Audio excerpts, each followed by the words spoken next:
Hello friends, welcome to my healthy tasty recipe channel. আজকে তোমাদের সাথে শেয়ার করব ময়দা দিয়ে একটা দুর্দান্ত মিষ্টি রেসিপি। কতটা সুন্দর দেখতে লাগছে এবং কতটা নরম তুলতুলে হয়েছে বন্ধুরা। তোমরা ভিডিওটা দেখতে থাকো আর কিভাবে আমি তৈরি করলাম পুরো ভিডিওটা দেখতে থাকো মনোযোগ সহকারে। তোমরাও এরকম মিষ্টি বাড়িতে বানিয়ে রাখতে পারবে যে কোনো পুজো পার্বণের দিনে, অথবা বাড়িতে গেস্ট আসলেও কিন্তু আপ্যায়নের ত্রুটি হবে না। কেউ বুঝতেও পারবে না এটা ময়দা দিয়ে তৈরি করা হয়েছে।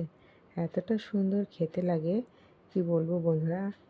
এরকম মিষ্টি রেসিপি কিন্তু খুব সহজেই আমরা বাড়িতে বানিয়ে নিতে পারবো। তো কিভাবে তৈরি করলাম ভিডিওটা দেখতে থাকো। আমি একটা কড়াইয়ের মধ্যে 1 চামচ মতো ঘি দিয়েছি। ঘিটা গরম হয়ে গেছে, এখন ভালো মতো একটু নাড়াচাড়া করে ঘিটা গলিয়ে নিচ্ছি। এখন ঘিয়ের মধ্যে দিয়ে দেবো 1 কাপ পরিমাণে ময়দা। ময়দাটা এখন ঘিয়ের মধ্যে ভালো মতো ভেজে নেব। কাঁচা ময়দা দিয়ে রান্না করলে খেতে ভালো হবে না, তার জন্য ঘিয়ের মধ্যে ময়দাটাকে ভালো মতো ভেজে নিতে হবে। ময়দার কাঁচা গন্ধটা যাতে চলে যায় তার জন্য কিন্তু একটু সময় নিয়ে লো আঁচে ভালো মতো ময়দাটাকে ভেজে নিতে হবে। ময়দার রঙটা দেখো পরিবর্তন হয়ে গেছে, তখনই বুঝে নিতে যে আমার ময়দাটা ভাজা হয়ে গেছে। আমার কিন্তু ময়দাটা এখন ভাজা হয়ে গেছে আর আমি এখন ময়দাটা তুলে নেব। দেখো কি সুন্দর রঙটা পাল্টে গেছে। কাঁচা ময়দা দিয়ে মিষ্টিটা একদমই ভালো হবে না, তার জন্য ঘিয়ের মধ্যে ময়দাটা এইভাবে ভেজে নিতে হবে। ময়দাটা আমার ভাজা হয়ে গেছে বন্ধুরা, একটা প্লেটে ঢেলে নিয়েছি।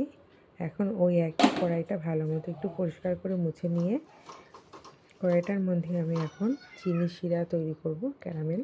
তার জন্য 1 কাপ আমি চিনি দিয়েছি। এখন চিনিটাকে কিচ্ছু করব না, নাড়াচাড়া ক্যারামেল তৈরি হবে তার জন্য চুপচাপ রেখে দেবো। আর মাঝের মধ্যে একটু নাড়াচাড়া করতে হবে। যখন দেখবে যে চিনিটা গলে আসছে, মাঝে মাঝে একটু নাড়াচাড়া করবে। এইরকমভাবে ক্যারামেলটা তৈরি করে নিতে হবে। ক্যারামেলটা তৈরি করলে কিন্তু মিষ্টির রঙটাও খুব সুন্দর আসবে, মনে হবে যেন গুড়ের তৈরি মিষ্টি। তার জন্য আমি চিনির একটা ক্যারামেল তৈরি করে নিয়েছি। আমার ক্যারামেলটা পুরো রেডি হয়ে গেছে দেখো বন্ধুরা। এখন এর মধ্যে আমি দিয়ে দেবো 500 গ্রাম দুধ। আর ক্যারামেলটা কিন্তু ঠান্ডা করে দুধটা দিতে হবে। গ্যাসটা এখন একদম লো রয়েছে। 500 গ্রাম দুধ দিয়েছি আর দেখো ক্যারামেলটা পুরো জমাট পেকে গেছে। তবে এটা ভয়ের কোনো কারণ নেই, গ্যাসের আঁচটা মিডিয়াম করে দিলেই কিন্তু আস্তে আস্তে ক্যারামেলটা গলতে শুরু করবে।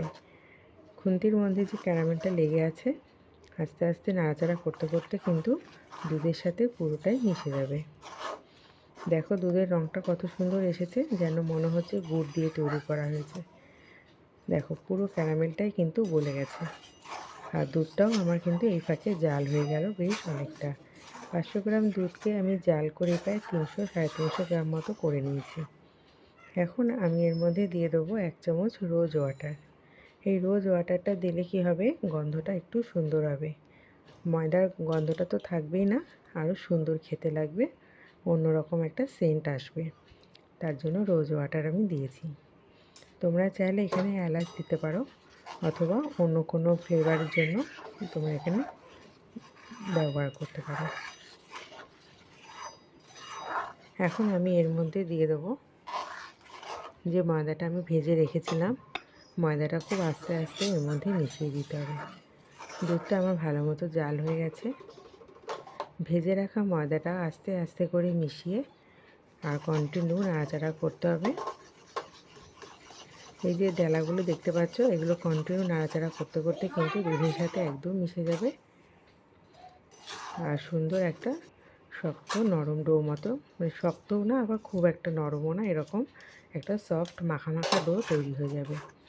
দেখো কি সুন্দরভাবে এটা তৈরি হয়ে গেছে। কন্টিনিউ নাড়াচাড়া করতে হবে, গ্যাসটাকে একদম লো করে দিয়ে।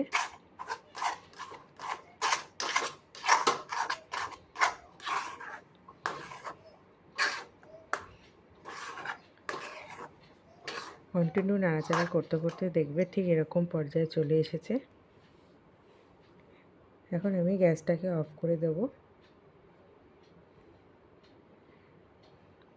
এখন 1 চামচ ঘি দিয়ে ভালো মতো আবারও একটু নাড়াচাড়া করে নেব। একটা টিফিন বক্স নিয়ে ভালো মতো ঘি ব্রাশ করে নিয়ে টিফিন বক্সের মধ্যে আমি মিশ্রণটি দিয়ে দিয়েছি। আর এইভাবে একটু স্প্যাচুলা অথবা চামচের সাহায্যে ভালো মতো চেপে চেপে বসিয়ে দিতে হবে, যাতে চারিপাশটা একটু ভালো মতো বসে যায়, কোথাও যেন কোনো রকম ফাঁক ফোকর না থাকে। এখন আমি 1 ঘন্টা মতো ফ্রিজে রেখে দেবো রেস্টের জন্য, আর মিষ্টিটা আমার পুরোপুরি সেট হয়ে যাবে। এরকম মিষ্টি কিন্তু ভীষণই লোভনীয়, খেতেও অসাধারণ হয়। তাই আমি অনুরোধ করব একবার এই মিষ্টি তোমরা বানিয়ে দেখতে পারো। আর পছন্দ মতো কিছু ড্রাই ফ্রুটস তোমরা এখানে ব্যবহার করতে পারো। তো আমি কিছুটা পরিমাণে আমন্ড বাদাম নিয়েছি, সেগুলোকে এইভাবে কাট করে নিচ্ছি। চাইলে এখানে কাজু, কিশমিশ, পেস্তা বাদাম যেরকম ড্রাই ফ্রুটস তোমাদের পছন্দ সেই রকম ড্রাই ফ্রুটস তোমরা এখানে ব্যবহার করতে পারো। ড্রাই ফ্রুটসগুলো আমার এভাবে কাট করে নিলাম। এরকম লোভনীয় মিষ্টি রেসিপিটা বন্ধুরা তোমাদের কেমন লাগলো অবশ্যই কমেন্টস বক্সে মতামত জানাবে। আর পুরো ভিডিওটা দেখার পর ভালো লেগে থাকলে অবশ্যই লাইক করে দিও এবং কমেন্ট বক্সে সুন্দর একটা মতামত জানিও, বেশি বেশি করে শেয়ার করে দিও সকল বন্ধুদের কাছে। আর যদি কোনো নতুন বন্ধু এসে থাকো আমার চ্যানেলে, প্লিজ আমার চ্যানেলটিকে সাবস্ক্রাইব করে দেওয়া অনুরোধ রইল। আর পাশে থাকা বেল বাটনটি প্রেস করে দিও, যাতে এরকম নতুন নতুন রেসিপি আপলোড করা মাত্রই নোটিফিকেশানটা সবার আগে তোমাদের কাছে যাতে পৌঁছে যেতে পারে। ওপর দিয়ে ড্রাই ফ্রুটসটা দেওয়াতে কতটা সুন্দর দেখতে লাগছে বন্ধুরা, দেখো কতটা লোভনীয়, বোঝাই যাবে না যেটা ময়দা দিয়ে তৈরি করা হয়েছে। আমি ড্রাই ফ্রুটসগুলো একটু চেপে দিচ্ছি যাতে বসে যায়। এখন আমি 1 ঘন্টা মতো ফ্রিজে রেখে দেবো। আর 1 ঘন্টা বাদে আমি তোমাদের সামনে এনে দেখাবো মিষ্টিটা কতটা সুন্দর তৈরি হলো এবং কতটা সুন্দর সেট হয়ে গেছে।